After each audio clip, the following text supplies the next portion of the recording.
It's the Action Figure Grader, and I am back with another market update for the Vintage Collection. I try to do these every week. And before I dig in any further, I need to say thank you to 3 new Patreon supporters. STL Robotech, Jason Hayden, and Adam Gothard. Adam has been over to my house. He came over during the last ICCC convention back in May, and I got to meet Adam. Great dude, great collection, and I appreciate all 3 of you joining the Patreon ranks. As a little update, eBay rejected my account for the affiliate program, so it's really annoying. But that being said, I am still going to send out buy it now alerts to my Patreon supporters because they deserve it. They are supporting the channel, and as I see items that I think are worth looking at, I'm still going to send them to you. I'll just send a standard eBay link. For the what to buy videos, I do have a friend that's going to help me out and use his affiliate program for those, so that will support the channel for those of you that watch those what to buy videos. If you use those links, it does help the channel. I'm just going to split the the very tiny commissions with him as a thank you for helping me out with those affiliate links. But I don't know what's going on with eBay. I finally gave up. I tried to give them as much information as I could, and they rejected it. So it is what it is. I don't care. Let's go ahead and dig into some vintage collection. Okay, and there's no rhyme or reason or order to these, so just keep that in mind. But the first one is an ARC Trooper Commander US card, unpunched, really clean, very nice condition. And I've had a couple of people oddly reach out to me privately and say, I'm interested in getting this one, VC54, the ARC Trooper Commander on the Expanded Universe card. And this is the price point to aim for, around $100. I found 2 other data points that were $115 and another data point at $125. So that gives you a tight price range to aim for, $100 to $125. This one sold for $100 plus $8 shipping. Next up, I did send this one out to my Patreon supporters. I'm not sure if one of you all bought it or not, but I thought it was a really great deal. This is the VC PO3 rocket firing mail away Boba Fett. And this one has really come back down in price. For a while there, during the height of the Book of Boba Fett on Disney Plus, this was going for like $250 to $300 ungraded. Graded examples were going like $500 to $600. It was crazy. And that just shows you how far the market has come down, even for Boba Fett items. This one sold for $100. It was an unpunched card, very, very clean condition. So that's a good price target to aim for. That's the number I'd pay all day long, $100 for an unpunched VCPO3.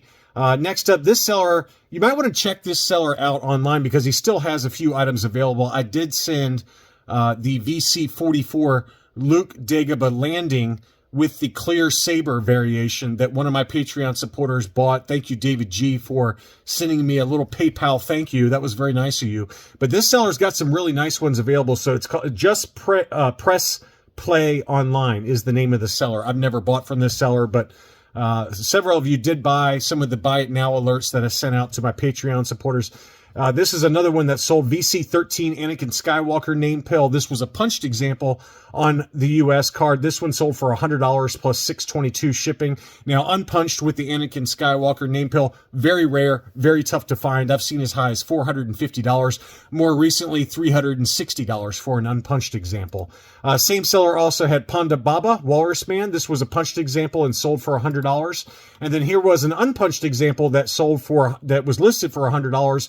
Best offer accepted. So that gives you a nice range there for Ponda Baba VC70, either punched or unpunched, around $100.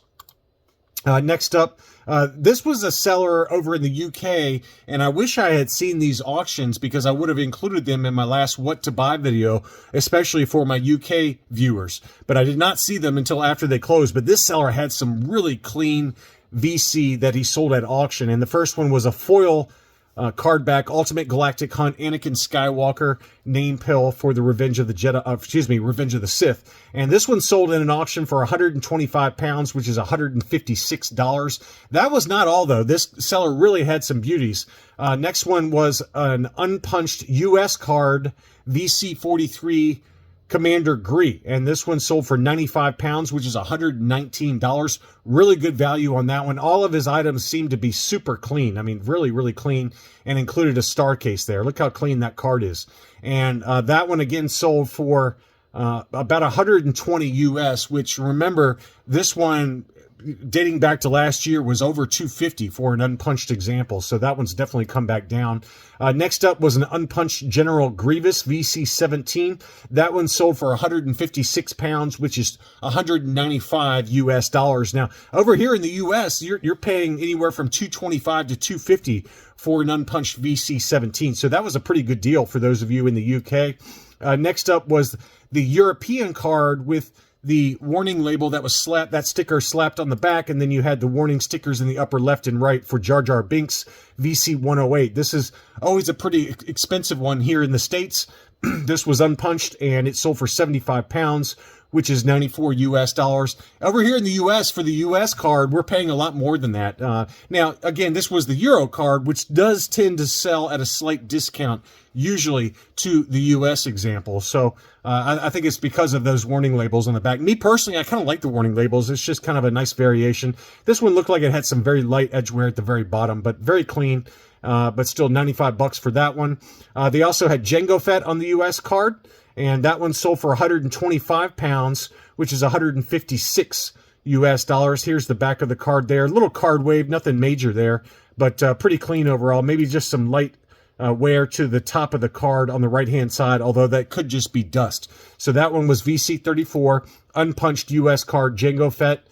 This is a beauty, though. This is the one that was really nice. This was the foil Clone Commander Cody, and I can't tell if that's a litho tear or if that's just a reflection. It looks like a it looks like a reflection underneath the warning label there. So, but hard to tell for sure. Let's see. All right, here we go. Here's a good look at it. So it was just a reflection in that first photo. So very nice Clone Commander Cody. It was advertised as mint on mint card, and it sold for 165 pounds, which is 207 US dollars. But that was a beauty. There's something about that Clone Commander Cody, especially on the foil card back, that really pops. I love the way that looks. And again, 206 US dollars. Shea Vizsla, again on the US card with the Darth Maul offer. Very nice unpunched card. That one sold for 75 pounds, which is 94 US dollars. That one's obviously come back down to earth after the reissue hit the market. But for that first issue, unpunched and in really great shape, I think that's a pretty good deal in the current market. $94. I found a couple of examples that sold in the US for right around that same price range. 100. I saw maybe as high as like 110, 120, somewhere in there. But I think if you're patient in an auction, you can get a really clean example of the original issue Shea Vizsla for $95 or so.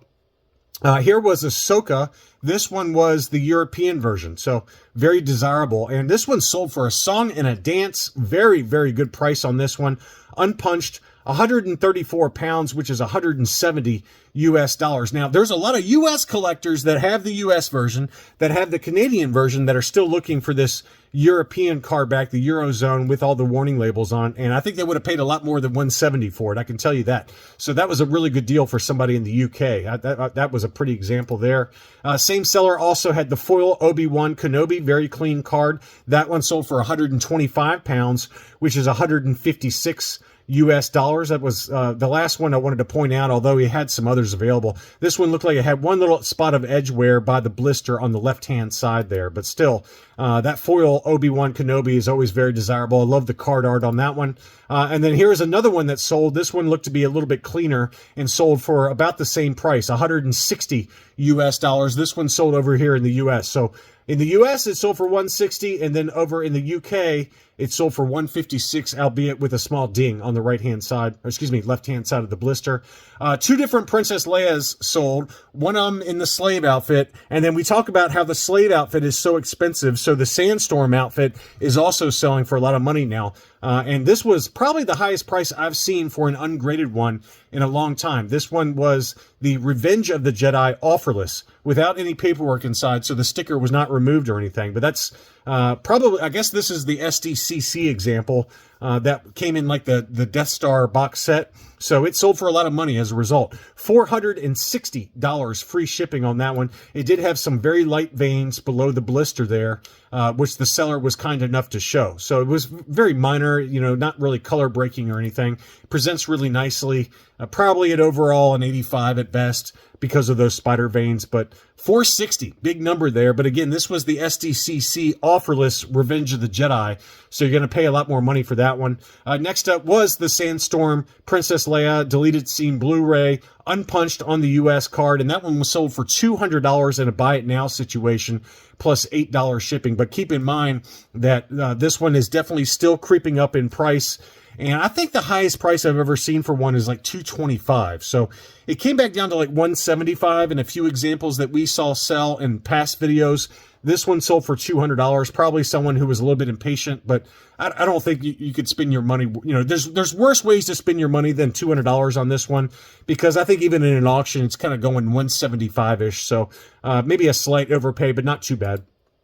Next up, Oddball. This one was also had the Eurozone black stickers on the front, but the back of it did not have the warning labels on it. So I don't know if the sticker was peeled off or it was just missed in the factory, but you can see very clearly there it's got the black stickers for the Eurozone kind of version of Oddball. And this one sold for 99 pounds over in the UK, which is 125 US dollars. And for the US version, they're going for about the same. I'd say $100 to $125.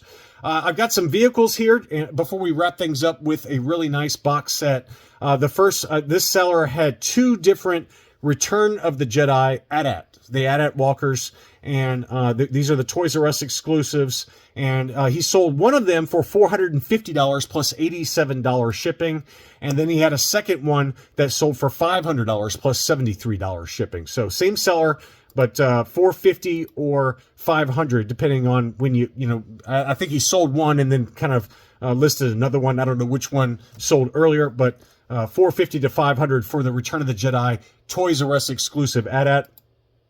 Next up, this was an interesting sale. I thought it was kind of cool to show the Smuggler's Run Millennium Falcon. And this one sold in an auction up in Canada, and it sold for $514 US dollars, which is about 700 Canadian dollars. I've seen about the same sales price. I've seen as low as kind of like $475, but it depends on the shipping, right? Because this is a big box. The shipping on this one was another $66, and the one that sold for $475 had $100 shipping, which is $575. So about the, you know, let's call it $550 to $600 is about the going rate for a mint and sealed box Smuggler's Run, you know, Galaxy's Edge exclusive Millennium Falcon. So that was a nice example, though. The box looked to be in really good shape overall. Next up here is that SDCC exclusive Carbon Freezing Chamber. Now, this one was complete. It included the Jar Jar Binks and Carbonite, but it did have a small vein on the card bag. You can see right there to the left of the hang tab. It's unpunched, but it had unfortunately, it had a crease that went all the way through to the side of the card on that Jar Jar Binks. We all know how expensive that one is. So this is probably at best like 80 grade condition, if not lower. And, you know, I think the sales price reflected that. It sold in an auction for $500 US dollars plus $50 shipping. But again, the one that you're really buying this set for was the Jar Jar Binks, and it had a big crease going from left to right from the hang tab that was unpunched. And then finally, I wanted to show you this one. This is a loose graded CAS 90 grade Razor Crest pack-in Mandalorian with that kind of cloth goods cape with all the holes in it. And, you know, this is the cheapest price I've seen for one of these. It was graded 90, and it sold in an auction for $132.50 plus $11.63 shipping. Nice display piece there. I don't know if it's something I'd want, but, you know, unfortunately, I think these brackets are too big that CAS uses, because you can barely see the rocket pack. It's got, the brackets are like bigger than the rocket pack. So maybe they can shrink that down to size a little bit. But anyway, I just thought it was an interesting sale, since it did sell at auction for $132.50. I've seen as high as $200 for one of these. So that was a pretty good deal on a CAS 90 grade Razor Crest pack-in. This is the one that came inside the baggie with the Razor Crest. So anyway, just some interesting sales for the vintage collection. Thanks again to all my Patreon supporters for supporting the channel. If you're new to the channel, please consider subscribing, and I'll be back soon.